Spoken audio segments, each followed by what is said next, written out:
त्या रोहित शेट्टीच्या त्या इमारतीवर बिल्डिंगवर गोळी मारली गेली, त्याचं प्रोटेक्शन बघा साहेब किती आहे. अहो रोहित शेट्टीचा जीव महत्वाचा आहे, आमच्या गायींचा नाही आहे. आम्ही त्याला सांगतो अध्यक्ष महोदय हा दुसऱ्यांदा पकडला गेला आहे, ह्याच्यावरती तुम्ही मोका का लावत नाही. हा सराईक गुन्हेगार आहे, हिस्ट्री शीटर आहे, गो हत्येमध्ये ह्याचा अनेक वेळेला नाव आलेलं आहे, तुम्ही ह्याला मोका का लावत नाही. अशी आम्हाला कसली ऑर्डर नाही आहे असं सांगण्यात येतं. आपण गायींना वाचू शकत नाही. एक पण गाय का महाराष्ट्रामध्ये मारली जाते अध्यक्ष महोदय. आणि किती वेळा आम्ही सभागृहामध्ये बोलायचं ओ मोका लावला जाणार असं ह्याच सभागृहामध्ये सांगितलं गेलं, मग का लागला जात नाही. एक तरी नाव जाहीर करावं सरकारने. हो साहेब, साहेब बोलू की नको बोलू. साहेब आपण कोकणातले आहात, ते पंचनामे सुरू व्हावे त्याच्यासाठी आपण कलेक्टर आणि खालच्या लोकांना मुख्यमंत्र्यांच्या सांगण्यावरून किमान खाली आपण सांगावेत एवढी विनंती करतो आपल्याला. कारण का आता हवालदिल झालेले आहेत सगळे शेतकरी. म्हणून मी आपल्याला अध्यक्ष महोदय या निमित्ताने ही विनंती केलेली आहे. त्याचा राज्यपालांच्या अभिभाषणामध्ये ज्याचा उल्लेख नाही, पण मी सातत्याने जेव्हा जेव्हा अधिवेशन होतं, जेव्हा जेव्हा संधी मला मिळते, अध्यक्ष महोदय मी नेहमी गो हत्या ही महाराष्ट्रामध्ये थांबवावी ह्याच्यासाठी मी सातत्याने मी बोलत असतो, प्रयत्न करत असतो. अध्यक्ष महोदय गो हत्या थांबली आहे का महाराष्ट्रामध्ये एकदा तपास घेऊन बघा. काय चाललंय एकदा तपासा. ह्याच सभागृहामध्ये बोलण्यात आलं होतं की जो हिस्ट्री शीटर भेटेल या गुन्ह्यामध्ये दुसऱ्यांदा जो गुन्हा त्याच गो हत्येच्या म्हणजे गो हत्ये संदर्भात जो कोण दुसऱ्यांदा गुन्हेगार सापडेल त्याच गुन्ह्यामध्ये सापडेल त्याला मोका लावण्यात येईल असं ह्याच सभागृहामध्ये सांगण्यात आलं होतं. तुम्ही साहेब अध्यक्ष महोदय कुठल्याही पोलीस स्टेशनमध्ये कोणालाही पाठवा, त्या PI बोला. आम्ही त्याला सांगतो अध्यक्ष महोदय हा दुसऱ्यांदा पकडला गेला आहे, ह्याच्यावरती तुम्ही मोका का लावत नाही. हा सराईक गुन्हेगार आहे, हिस्ट्री शीटर आहे, गो हत्येमध्ये ह्याचा अनेक वेळेला नाव आलेलं आहे, तुम्ही ह्याला मोका का लावत नाही. अशी आम्हाला कसली ऑर्डर नाही आहेत असं सांगण्यात येतं. आपण गायींना वाचू शकत नाही. एक पण गाय का महाराष्ट्रामध्ये मारली जाते अध्यक्ष महोदय. आणि किती वेळा आम्ही सभागृहामध्ये बोलायचं ओ मोका लावला जाणार असं ह्याच सभागृहामध्ये सांगितलं गेलं, मग का लागला जात नाही. एक तरी नाव जाहीर करावं सरकारने की ह्या गुन्हेगारावर हा गो हत्ये बंदीमध्ये गो हत्येच्या ह्या केसमध्ये हा पकडला गेला आणि ह्याच्यावर आम्ही मोका लावला असा एक आरोपी या सभागृहामध्ये तुम्ही जाहीर करावा. माझी विनंती आहे सभागृहाला.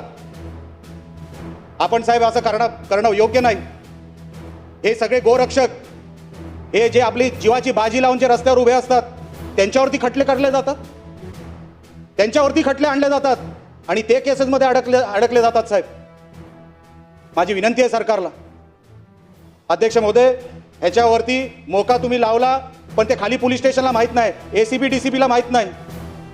अहो इथे गोळी मारली जाते कोणाच्या तरी बिल्डिंगवर, त्या रोहित शेट्टीच्या त्या इमारतीवर बिल्डिंगवर गोळी मारली गेली, त्याचं प्रोटेक्शन बघा साहेब किती आहे. तुम्ही JVPDच्या त्या रस्त्याने जा,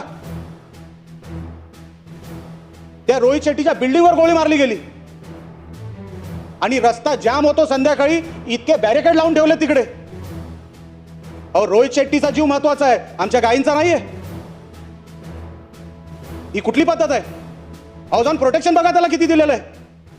त्या प्रोटेक्शन माझी काय हरकत नाही, पण एका बाजूला आपण सभागृहामध्ये जाहीर केलेलं आहे की या बाबतीमध्ये मोका कायदा लावला जाईल, मग तो लावला का जात नाही. अजूनपर्यंत किती मोकाच्या अंतर्गत या किती लोकांना घेतले गेले त्यांच्यावर त्या केसेस झाल्या, एकदा सभागृहामध्ये होऊन जाऊ द्या मी विनंती करणार आहे. आणि शेवटचा मुद्दा म्हणजे ड्रग्सचा. अध्यक्ष महोदय मी ज्या सिंधुदुर्ग जिल्ह्यातून येतो, आम्ही गोवा राज्याच्या बॉर्डरवर आहोत.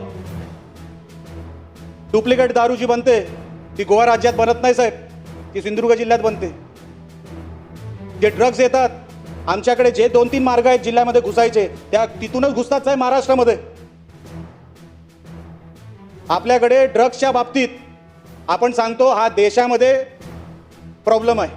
मागच्या कुठल्या तरी एका मी ह्याच्यामध्ये ऐकलं होतं की हा देशामधला प्रॉब्लेम आहे आणि म्हणून आपण त्याच्यावरती उपाययोजना शोधतोय.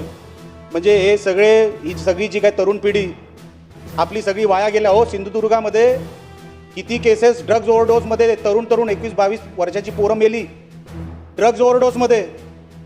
आता गोवा राज्यामध्ये कुठली पार्टी बंद होते ती कुठेतरी आतमध्ये घुसवले जातात ड्रग्ज आणि तिथून मग परत पार्टी असताना तिथे परत पाठवले जातात.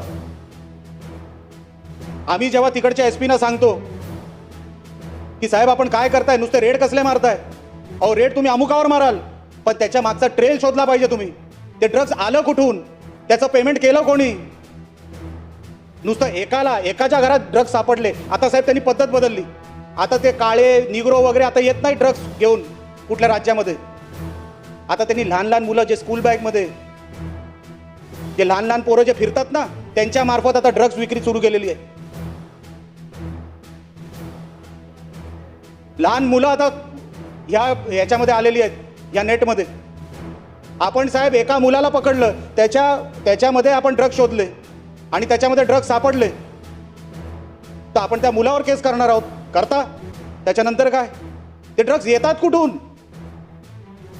अहो सिंधुदुर्ग जिल्ह्यामध्ये जर तुम्ही बघा, अहो हायदोस घातलंय ड्रग्जनी. आता आमची सगळी पिढी आता गोवा बाजूला असल्यामुळे संध्याकाळी काय करणार, चला गोव्याला, संपला विषय.